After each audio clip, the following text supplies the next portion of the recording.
familiar. Y antes de dar inicio, yo quiero que todos ustedes me acompañen a a Marcos, por favor, en el capítulo 10 del versículo 1. Marcos, en el capítulo número 10,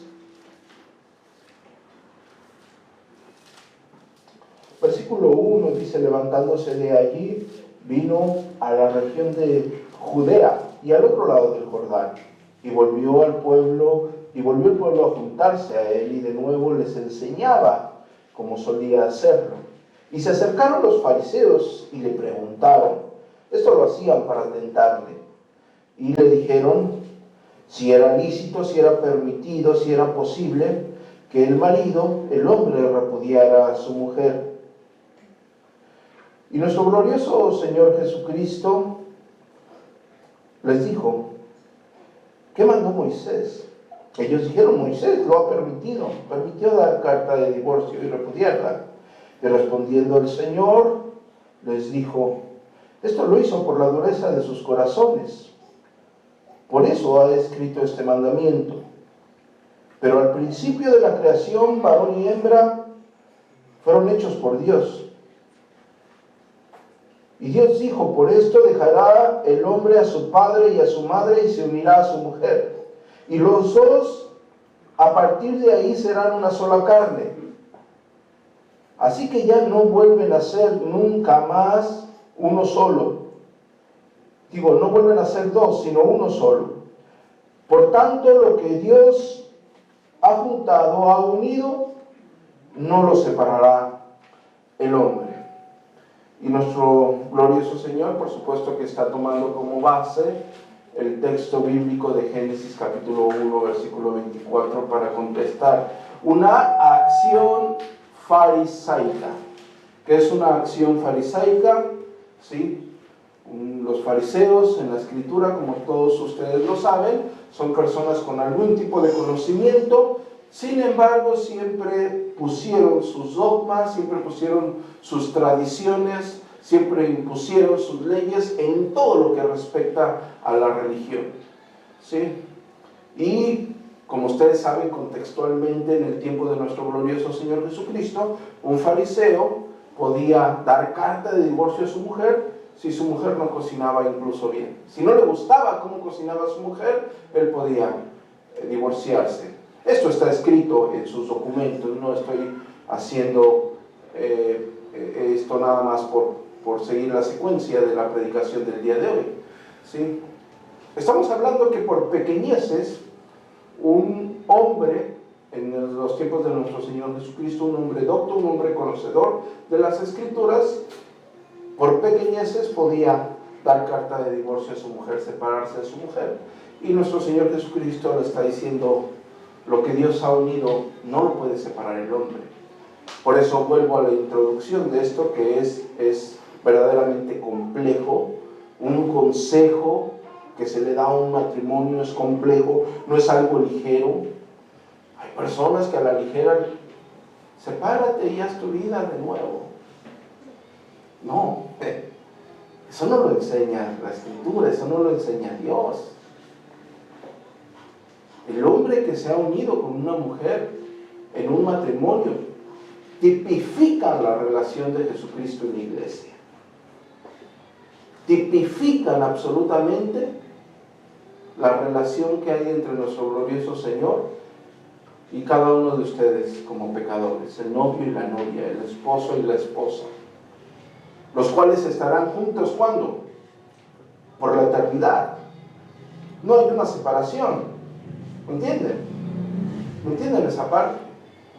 Es algo complejo y es algo fuerte de entender en una sociedad que ha hecho del divorcio una forma en la cual operan todos, absolutamente todos. Y a lo mejor alguno de ustedes se va a sorprender o alguno de ustedes se va a incomodar, pero la mayoría de padres, incluso creyentes, les dan ese consejo a sus hijos. Pues sepárate. Si estás bien, si ya no estás bien, si ya no estás a gusto con él, sepárate. Al fin tú trabajas. Hermanos, Eso proviene del mismo Satanás. Así como los fariseos, con un conocimiento que elevado de las Escrituras, pero una conciencia nula a lo que agrada a Dios. Y este es un problema. Y el título de hoy, vamos a iniciar esta serie, y el título de hoy es Restaurando el seno familiar. Y algunos de ustedes pensarían, bueno, restaurar el seno familiar, estaríamos hablando de alguien que está a punto de divorciarse aquí, o estamos hablando de que una familia se va a separar. No. Para empezar vamos a definir correctamente la palabra restaurar, porque si no, alguien puede pensar que esta predicación es únicamente para el matrimonio que está en pedazos, o el matrimonio que está en planes de divorcio, o el matrimonio que se está divorciando, o el matrimonio que se está dando la última oportunidad. Y no es así. La palabra restaurar significa recuperar o recobrar. También la palabra restaurar se utiliza, según la Real Academia de la Lengua Española, significa reparar, renovar o volver a poner algo en el estado que es o en el estado que se tenía. Por eso se utiliza la palabra restaurar para reparar una pintura, una escultura, un edificio del deterioro que éste ha sufrido. Y como nosotros estamos hablando de volver al modelo divino, lo primero que tenemos que tener en cuenta es que la mayoría de los matrimonios en general, no solamente los matrimonios que están aquí, no conocen el modelo divino según las Escrituras para el matrimonio. Conocen el modelo del matrimonio que sus padres les han dicho. Y si sus padres no tienen una conciencia bíblica en general, lo más probable es que esté desvirtuado ese modelo divino del matrimonio. Por eso estamos utilizando la palabra restaurar, porque vamos a reparar al modelo original el matrimonio de cada uno de nosotros. ¿Sí me estoy dando a entender? Vamos a volver a poner nuestro matrimonio en el estado que según Dios ha determinado por medio de las Escrituras que nosotros llevemos. Por eso hablamos de restaurar nuestro matrimonio. La pregunta, después de una definición de restaurar, la pregunta que sigue sería: ¿quiénes y por qué debemos de restaurar nuestra familia, nuestro hogar, nuestro matrimonio?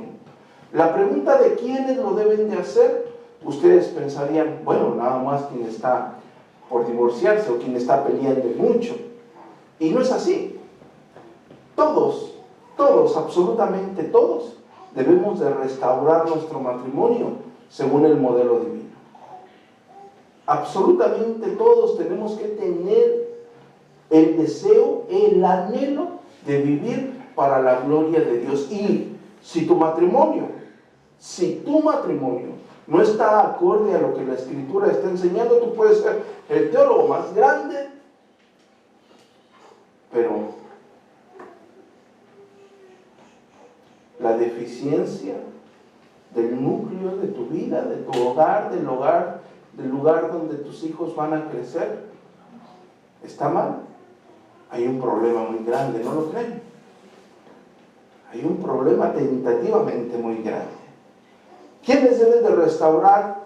¿Quiénes deben de volver al modelo original? ¿Su matrimonio? ¿Quiénes? Todos.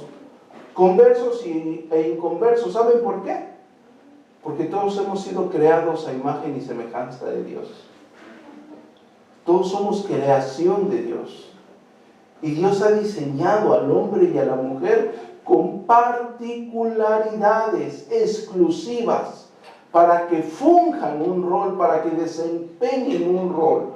En el momento que esto se desvirtúa, en el momento que esto se encamina a un lugar opuesto al cual Dios ha decretado que así sea, es donde empiezan los problemas grandes. Es donde empiezan las situaciones complicadas. ¿Sí? ¿Quiénes y por qué debemos restaurar nuestro hogar? Todos. ¿Por qué? Porque somos creación de Dios, porque somos hechos a imagen y semejanza de Dios. La siguiente pregunta que ustedes se deben de hacer en torno no solo a esta predicación, sino a toda esta serie que va a durar bastante, es ¿qué oposición hay para restaurar nuestro hogar? ¿Qué oposición tenemos para que todos volvamos al modelo original, al modelo divino de la familia? ¿A qué oposición nos vamos a enfrentar en esta larga exposición? La primera oposición y más grande somos nosotros mismos. Es nuestro ego, es nuestro orgullo, porque a nadie de nosotros nos gusta que nos diga cómo dirigir algo y menos nuestro hogar. A ninguno de nosotros nos gusta que nos digan cómo hacer las cosas. No te gustan que te digan cómo conducir, cómo hacer esto, cómo hacer aquello. Menos te va a gustar que te digan cómo debes dirigir tu matrimonio, cómo debes de conducirte en tu hogar. La primera oposición es el ego, es el orgullo, porque se tocarán fibras, se tocarán cosas, se tocarán acciones por las cuales la mayoría de nosotros ha pasado, y que la mayoría de nosotros, como una herida que aún no cicatriza, no quiere ni siquiera tocar. Vamos, pastor, hablemos de otra cosa. De mi matrimonio no, porque no está bien y parece que no tiene solución. Desde ahí está el problema. Tenemos que tener ese deseo. Va a ser de las cosas más complicadas que cada uno de nosotros hará. Somos personas diferentes, es un hombre y una mujer con diferentes cosmovisiones, con diferentes pensamientos, con diferentes sueños, con diferentes anhelos, con diferentes dones, con diferentes circunstancias de crecimiento, con diferentes familias, con diferentes enseñanzas, con diferentes deseos que se unen para ser uno solo. Por supuesto que es algo verdaderamente complicado. Por supuesto que va a ser algo verdaderamente complicado, y entre más pasa el tiempo, parece que las familias se han acomodado. Aquí llegamos, aquí es, y ya no tengo nada que hacer. Por eso, la siguiente oposición es nuestra comodidad. Es más cómodo seguir así. Es más cómodo, como comúnmente dicen la mayoría, sobrellevar. ¿Qué dice una mujer? Yo ya no la sobrellevo esta situación. Ya tengo 20 años de casar, ya no, aquí ya no hay cambio. El hombre, no, pues yo ya no la soporto, pastor. Yo ya no me la sobrellevo. Ya por los niños, ya lo dieron todo por perdido. Es más fácil, es más cómodo no hacer nada que intentar buscar la gloria de Dios por medio de Jesucristo para que reine en nuestro hogar. Nuestra siguiente oposición que tenemos para restaurar nuestro hogar, nuestra familia, nuestro seno familiar, son nuestros dogmas contemporáneos. Aquello con lo que tú fuiste catequizado por tu familia, por la sociedad, las influencias de este siglo. De ahí, ustedes deberían de saber quién es el Dios de este siglo. Las influencias de este siglo, los dogmas familiares, como lo dije al inicio, las influencias negativas, antibíblicas. Cuando digo negativas, son antibíblicas de tu familia. Ay, hijito, ¿cómo batallas con esa mujer que te tocó? Pues ya, divórciate, consíguete otra. Estás joven, haz tu vida. Ay, mi hijita, no batalles ya con ese hombre. Ah, tú sabes trabajar, tienes una carrera. Haz de nuevo tu familia. Divórciense. Con eso batallamos. Es una de las cosas con las cuales ustedes van a tener enfrente de oposición. ¿Saben por qué? Porque ustedes se tienen que deshacer de todos aquellos consejos diabólicos de su mamá. Sí. Si no es de parte de Dios, ¿de quién es? Pedro fue usado por Satanás. ¿Tú crees que tu mamá no fue usada por Satanás? ¿Cierto o falso? Te tienes que hacer de esos consejos diabólicos y adecuarte a lo que la Escritura enseña. Es tu hogar, es tu familia. Es la tipología de Cristo en la iglesia.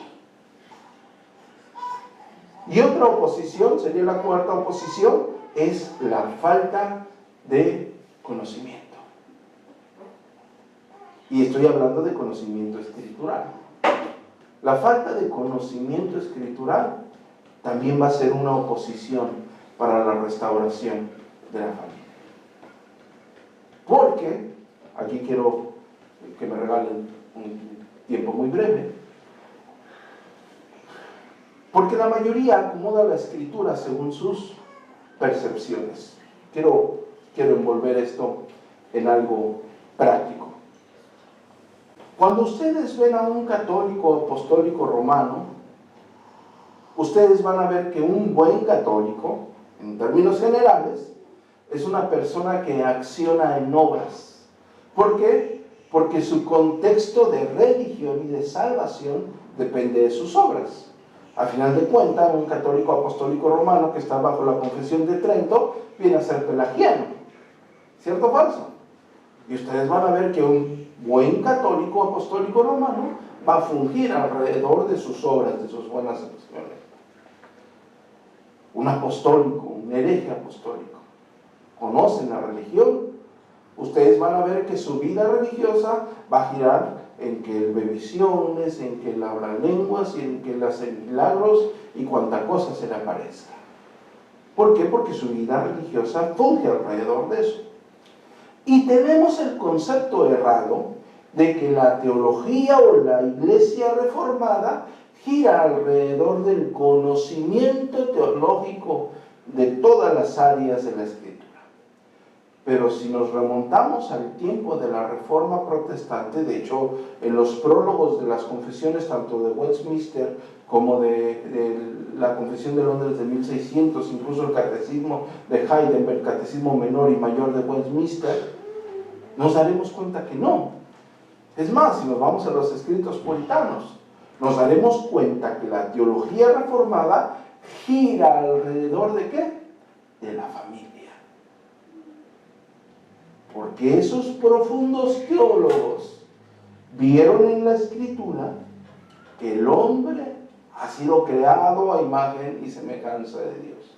Y que ese hombre que ha sido creado a imagen y semejanza de Dios dejará a su padre y a su madre y se unirá ¿a quién?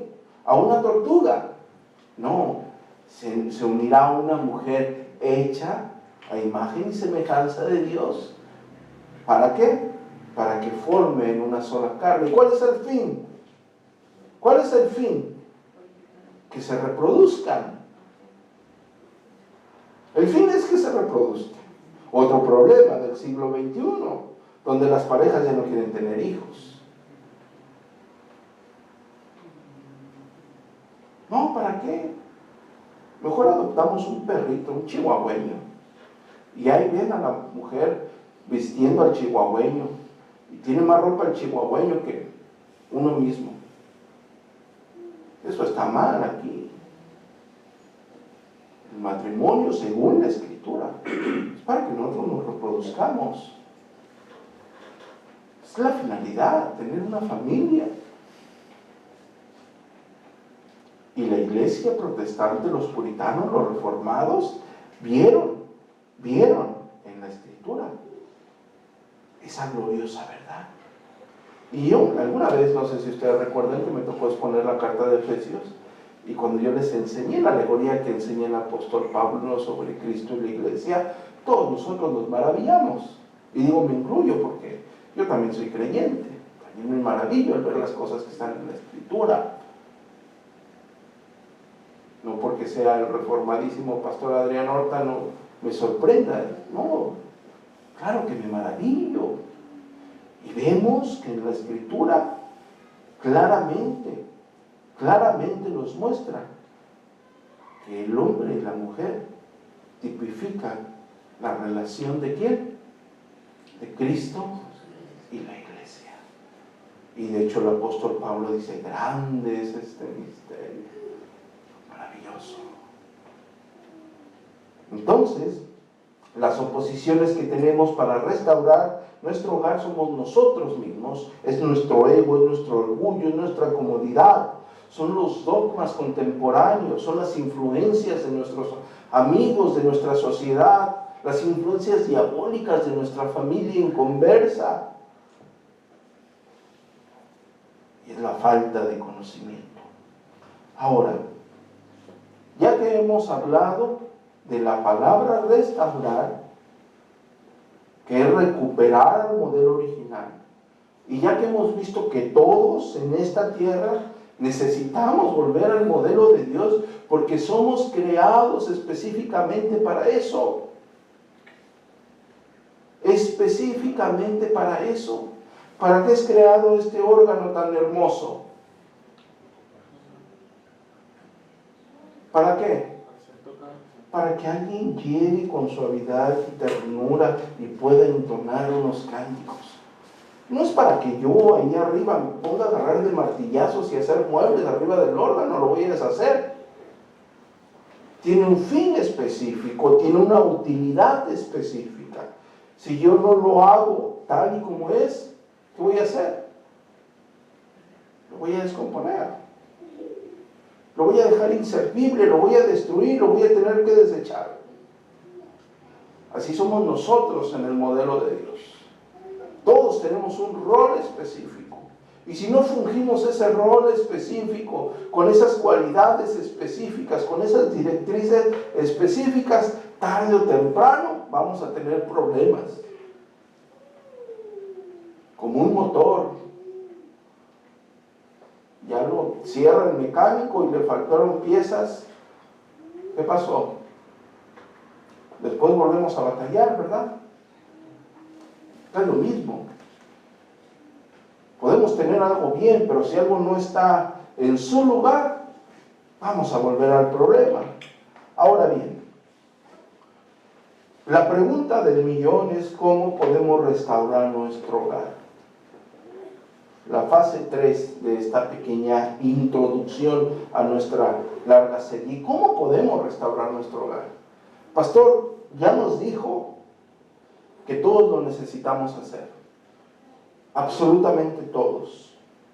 Y ya hemos entendido la base fundamental de esto, que es porque somos creados a imagen y semejanza de Dios. Y ya hemos entendido, según la misma Escritura, que lo que Dios unió, ¿qué?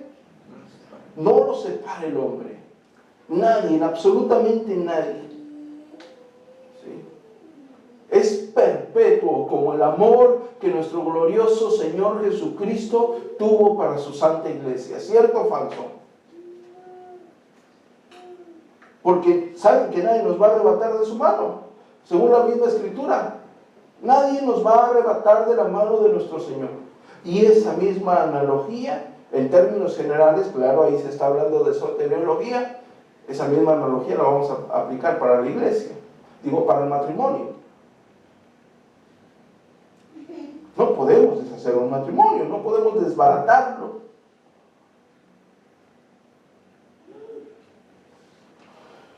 Ya que hemos entendido estas verdades, ahora, ¿cómo podemos restaurar nuestro hogar?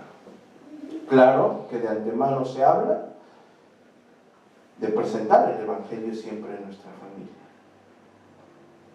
Sobre todo. sobre todo. Un hogar que no tiene al Señor no tiene nada. Un hogar que no tiene a Cristo como el centro no tiene absolutamente nada. Partiendo de esa primicia, vamos a la praxis en términos generales. ¿Ok? Acepto mi necesidad de restaurar mi familia según el modelo divino. Acepto la culpa de haber atendido influencias antibíblicas. Acepto mi culpabilidad al respecto. Ahora, ¿cómo puedo encaminarme a restaurar mi hogar según el modelo divino? El primer punto es, claro está, la adoración familiar. Aquí me voy a detener a hablar de algo que hablamos el miércoles de una forma muy breve. Cuando hablamos de adoración familiar, con todos los libros que han surgido, la mayoría de personas hace 10 puntos para la adoración familiar. Y esto se ha vuelto una locura. Digo, se ha vuelto una locura porque ya parecen reglas, ya quieren hacer un culto dominical en el seno de su hogar. ¿Sí? Y el religioso, si hay alguno escuchándome, si hay alguno que escuche esto, dirá, ¿qué está diciendo? Claro que tengo que hacer un culto religioso en mi familia. Y a veces ese culto religioso lo quieren extender en un tiempo ilimitado, 1 hora. Es que yo soy tan espiritual que quiero llevar 1 hora, 2 horas a mi familia a que lean la Biblia, canten y aplauden. Y saben que no todos los creyentes tenemos la misma fuerza de fe. La Escritura nos muestra claramente que hay cristianos más débiles, ¿cierto o falso? Que hay cristianos con menos fervor en las cosas santas, ¿cierto o falso? Eso nos enseña la Escritura. Y a veces hemos dogmatizado tanto la adoración familiar que las personas prefieren evitarla. Las personas prefieren hacerla a un lado. Por esto, leímos un párrafo de Scott Brown y él dice, creo que dice 4 puntos. Y él dice, el primer punto es abre tu Biblia. Y yo estoy de acuerdo con eso, por supuesto. Por supuesto que el primer punto es abrir tu Biblia. La palabra de Dios tiene que morar en el corazón de la familia. Por supuesto que ese debe de ser el primer punto.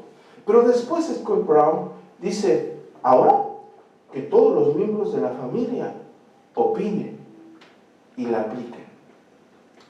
¿Y saben cuál es mi objeción al respecto?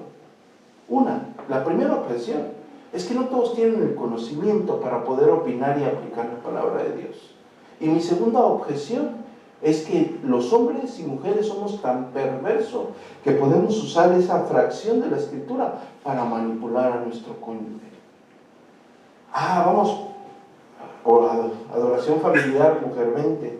Y vamos a 1 de Pedro. Mujeres, sujétense a su marido. Y le das con toda, a ver, mujer, aplica esto. ¿Qué dice aquí en la Escritura? No, pues que me tengo que sujetar. Y el día martes, adoración familiar, mujer, sujétese a su marido. Más si es pentecostal, la tiene aquí como que, y la mujer volvió a caer ahí en el texto. Dios está hablando a tu familia porque eres una rebelde. Y ahí está el hombre manipulando. Nos reímos, pero es verdad. Y es perverso. Porque es el hombre queriendo arreglar su matrimonio por sus fuerzas y no es el hombre implorando a Dios que more en su hogar. Y eso es doloroso. Eso no les va a ayudar. Porque estamos utilizando la palabra de Dios para manipular. Y no estamos pidiendo el socorro, el auxilio de Dios. Y tienen la más mínima fe los que hacen eso, que una persona que simplemente se agache y dice, Dios, ayúdame con tu familia, con mi familia.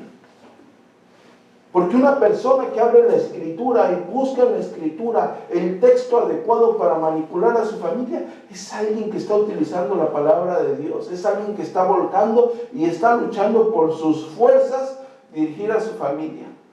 ¿Y saben algo? La va a estrellar. La va a estrellar. Y las mujeres también lo hacen. Vamos a poner esto en la práctica. Es la única manera. Y claro, somos seres con remanente de pecado. La mayoría de nosotros le echamos la culpa de nuestros problemas a otras personas. Y en un matrimonio, ¿a quién le vas a echar la culpa? Pues al que tienes más cerca. Y es que fue tu culpa. Es que tú, en una discusión matrimonial, no existe, sí, es que yo fui el que inicié. Porque si fuese así, no hubiese discusión matrimonial. Hubiese reconciliación y reconocimiento matrimonial. ¿Me explico? Espero que me entiendan la diferencia, ¿no? La discusión se presenta cuando uno culpa al otro. Tú eres el culpable de todas mis angustias y de todos mis pesares. Es una canción, ¿verdad? Lo que de los dandies. Ahí se presenta la discusión familiar. La reconciliación familiar se presenta cuando yo reconozco que esta fue mi culpa. Un grave problema. Entonces Scott Brown dice, bueno, que todos opinen y que todos apliquen. Yo veo un peligro en eso.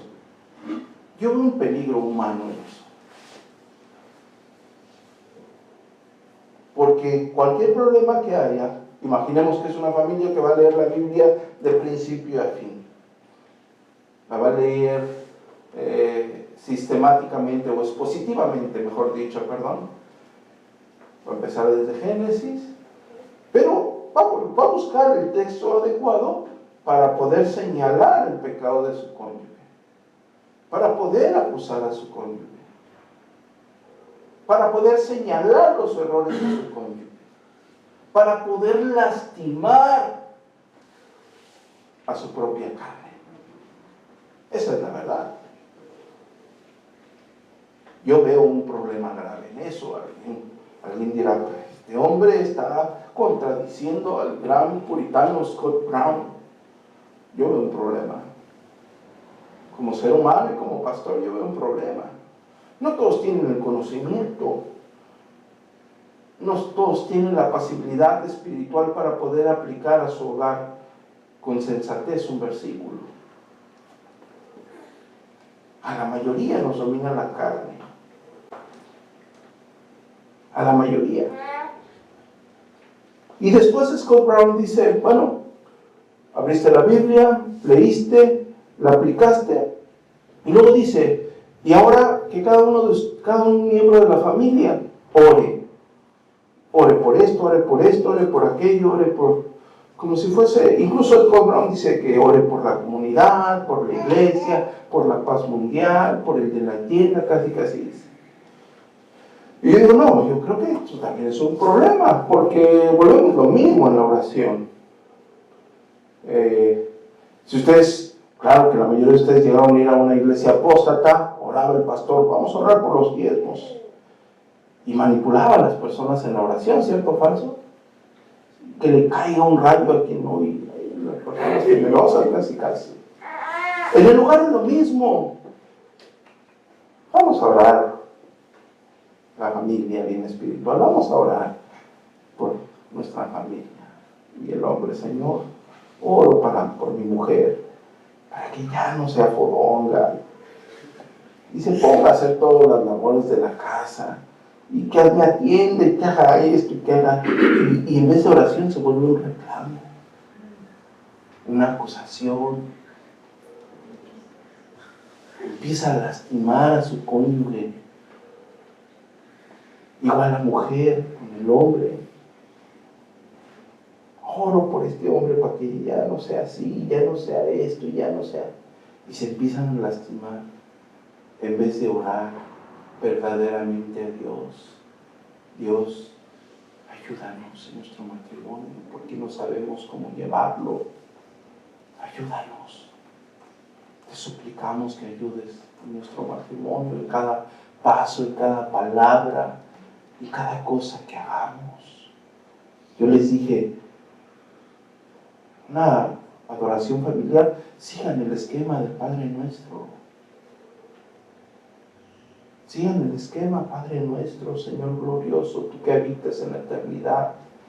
Venga a nosotros tu reino, que tu reino habite en nuestro hogar, en nuestros corazones, en el corazón de mi esposa, de mi hijo. Perdónanos nuestros pecados como nos perdonamos mutuamente. No nos dejes seguir cayendo en los mismos errores. Líbranos de toda tentación, líbranos de todo mal. Pero estamos clamando a Dios.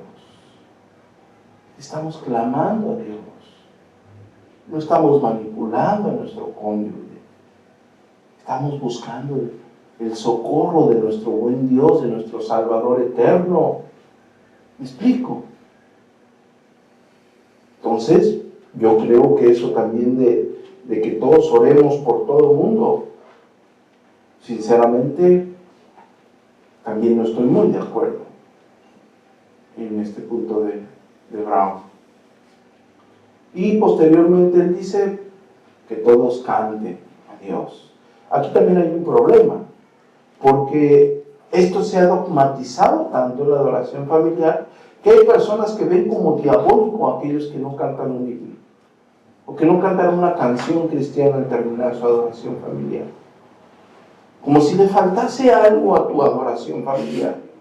Como si le faltase algo. No estuvo completa porque no cantamos. Hermanos, si ustedes han estudiado profundamente la oración modelo que es el Padre Nuestro, ustedes sabrán sí o sí que esa oración empieza con adoración. Padre nuestro que estás en los cielos, santificado sea tu nombre. Empiezas adorando a Dios. No estoy diciendo que sea mal si tú cantas, si terminas y quieren cantar un himno, cántenlo. Si terminan y quieren cantar un salmo, cántenlo. Si lo quieren recitar, recítenlo. El punto que no debe de faltar en la adoración familiar es que abran sus Biblias y oren al Señor. Algunos quieren, es que la adoración familiar debe de durar 1 hora, media hora. No, hermanos. Qué bueno que tengas tú todo el tiempo del mundo para que le dediques eso a tu familia. Pero los que trabajamos y tenemos múltiples cosas que hacer, quizás no podemos todos los días hacer nuestra adoración familiar en un tiempo tan largo. Oh, pastor, ¿pero qué está diciendo? Por amor de Dios, yo que soy tan espiritual, mi adoración familiar en mi casa es de 3 horas. Les digo algo.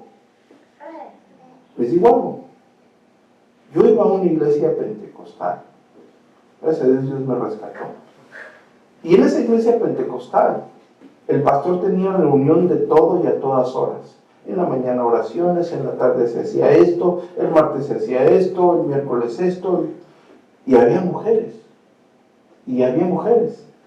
Que no faltaban a nada. Yo estuve muy cerca del pastor.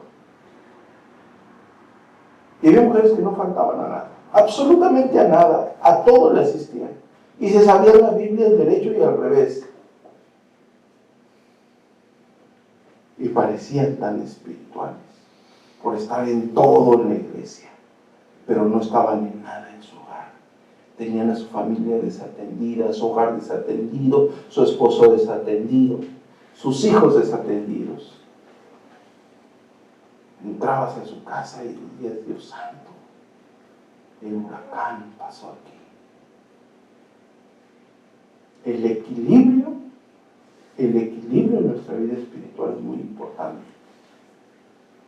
¿Me explico? Es muy importante. Porque al último, quien más sale dañado es cada uno de nosotros.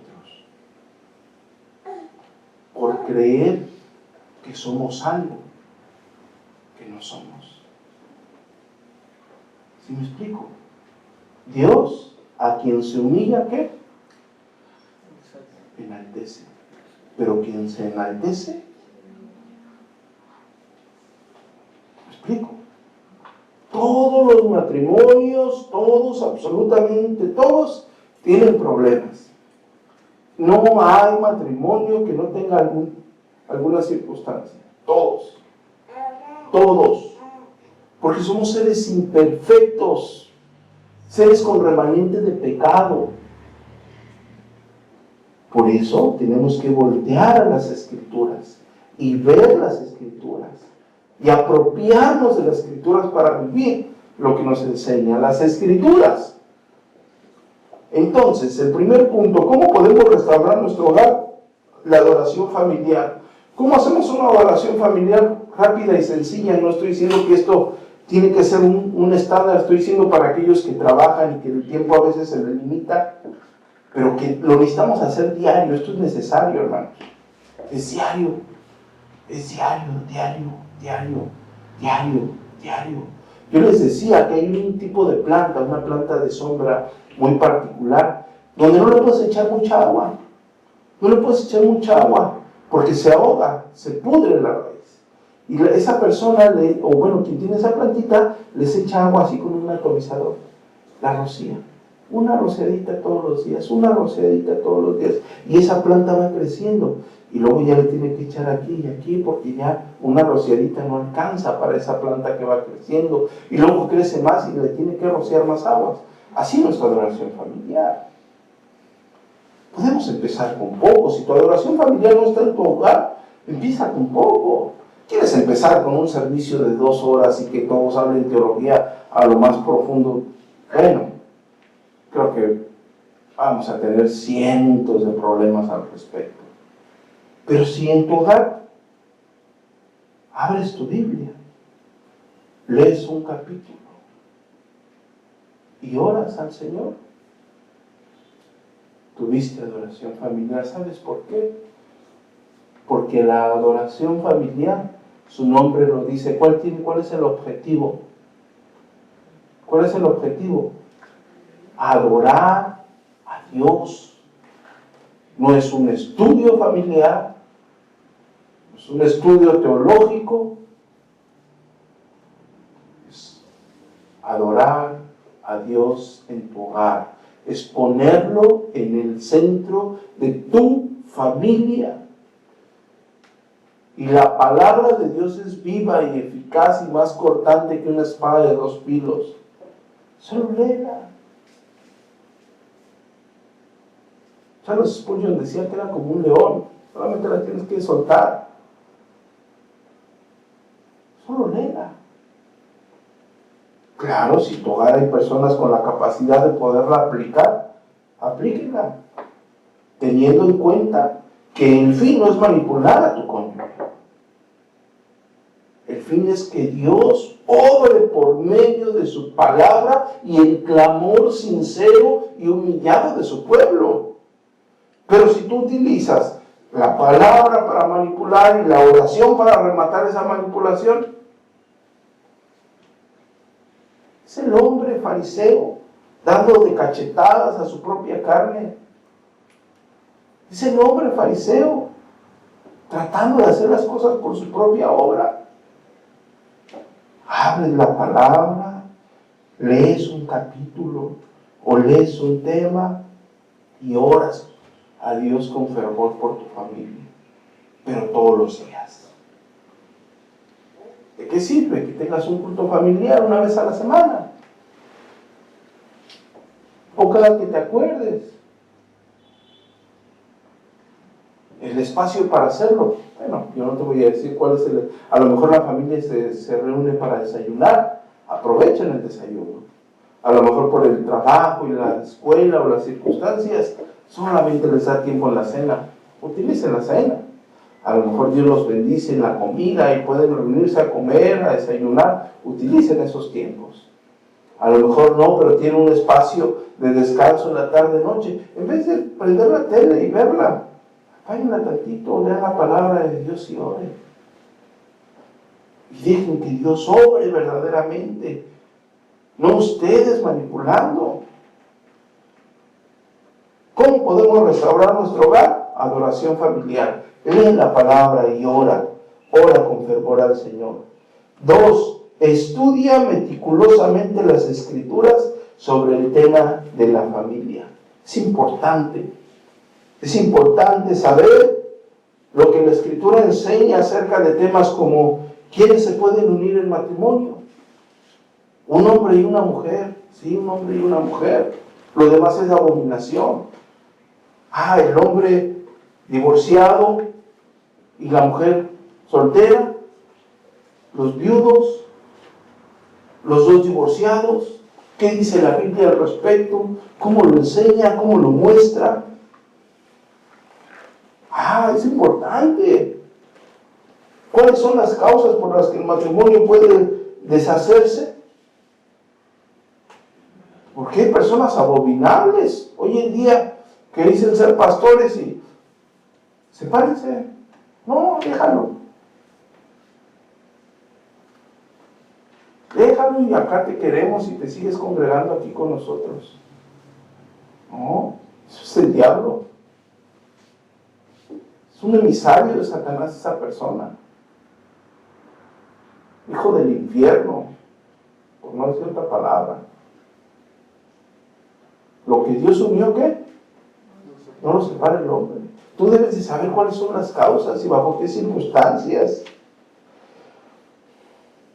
¿Por qué una familia sí o sí se debe de reproducir? ¿Por qué una persona que ha decidido unirse a otra persona se debe de reproducir? La Biblia lo enseña.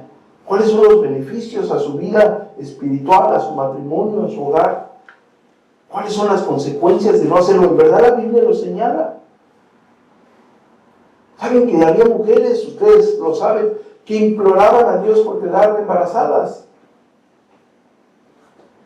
Mientras hoy en día las impías se deshacen de lo que Dios ha creado como si fuesen prendas viejas de vestir. ¿Son bíblicos los métodos anticonceptivos? ¿Qué enseña la Biblia al respecto? Yo me voy a cuidar porque estamos planeando un bebé. Y me voy a embarazar tal fecha. ¿En verdad la Biblia te muestra eso? ¿Te permite eso? ¿En verdad es de Dios eso? ¿O es algo que la sociedad ha implantado en nuestra mente? ¿Cuántos hijos debe de tener? Como el pastor no los mantiene, ya quiere que yo tenga un montón de hijos. La Biblia lo enseña, o está siendo en contra de la Biblia. ¿Quiere ser reformado o no? ¿O aquí ya no quiere ser reformado? Es mejor ser hereje, ¿verdad? Allá donde no me decía cómo, ni cuándo, ni a qué horas.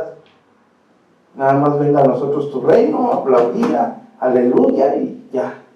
Decía puras tarugadas el que estaba enfrente. Pero no importaba, ya no me decía nada el pastor. ¿Es bíblico eso? ¿Cuál es el rol de cada uno de ustedes? Ustedes deberían de saberlo. ¿Cuál es el rol de la mujer en una familia? ¿Cuál es el rol del hombre en una familia? ¿Cuál es el rol de los hijos en una familia? ¿Quién es el cabeza de un hogar? ¿Por qué parece que los hijos son la cabeza del hogar? No, es que mi hijo ya no viene. Señora, por amor de Dios.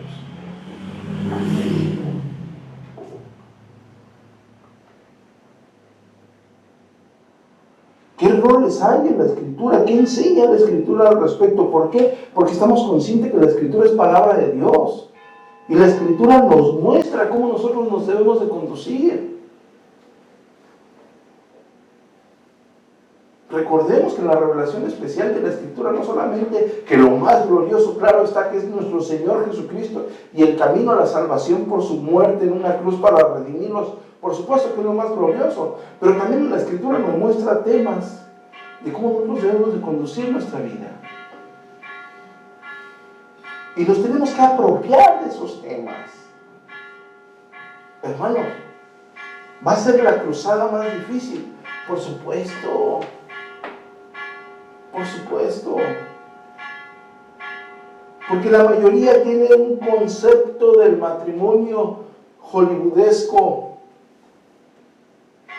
O tiene un concepto del matrimonio del siglo XXI. Influenciado por el siglo, por el siglo XX, influenciado por la década de los 80. Por el liberalismo. La mujer estudia y trabaja, el hombre estudia y trabaja, y cada quien hace su vida, y al momento que quiere se deshace el uno del otro. Es el concepto que ha implantado una sociedad sobre el matrimonio.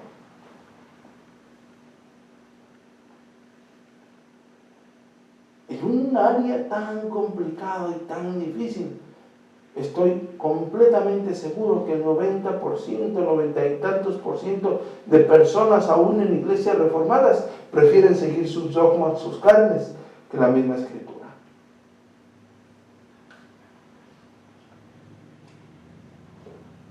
Muy confesionales y todo, muchas teologías sistemáticas y todo, pero ahí en el matrimonio, ¿qué pasó?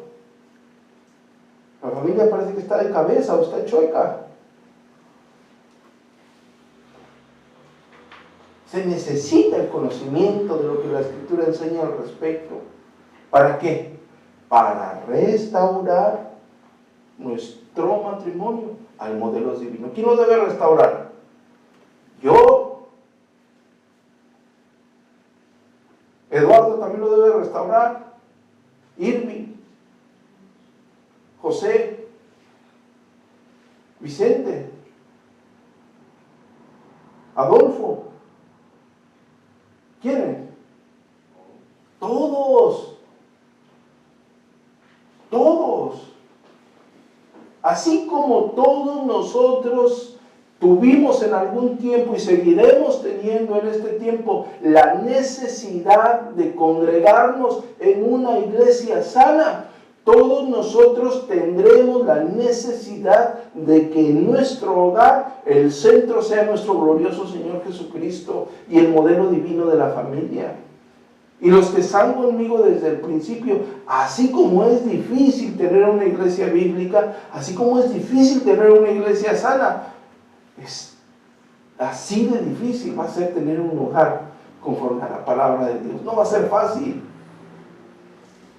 No va a ser fácil. Por eso les dije, la comodidad es lo mejor.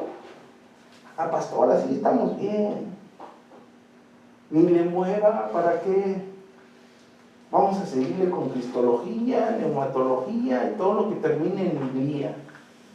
Total. No. Vamos a empeñar nuestra vida a glorificar a Dios en todas las áreas de nuestra vida.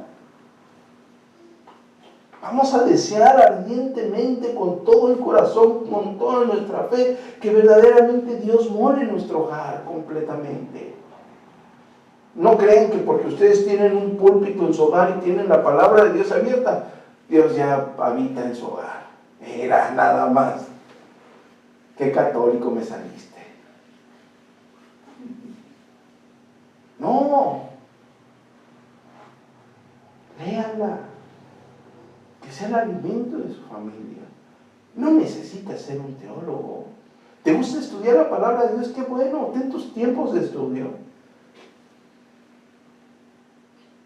Pero en tu adoración familiar, que sea Dios quien gobierne a tu familia, no tu ego, no tu deseo por intelectualmente ser cada vez más docto, sino Dios que obre. Que la palabra de Dios viva y eficaz, más cortante que una espada de dos filos, more en nuestros corazones. Que que abras la palabra y resplandezca la gloria del Señor cuando leas los evangelios. Y tu hijo quede anonadado de escuchar la misma palabra de Dios y la gloria de nuestro Señor Jesucristo. Y cuando ores, ora con ese fervor que caracteriza a cada uno de nosotros, sabiendo que el único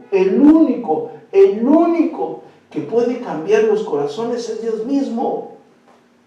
El único. Puede el hombre hacer 1000 cambios superficiales, pero el único que va a transformar la vida de cada individuo es Dios. Deja que sea Dios mismo que transforme la vida de tu hogar. Deja que Dios obre. Incansablemente busca que así sea.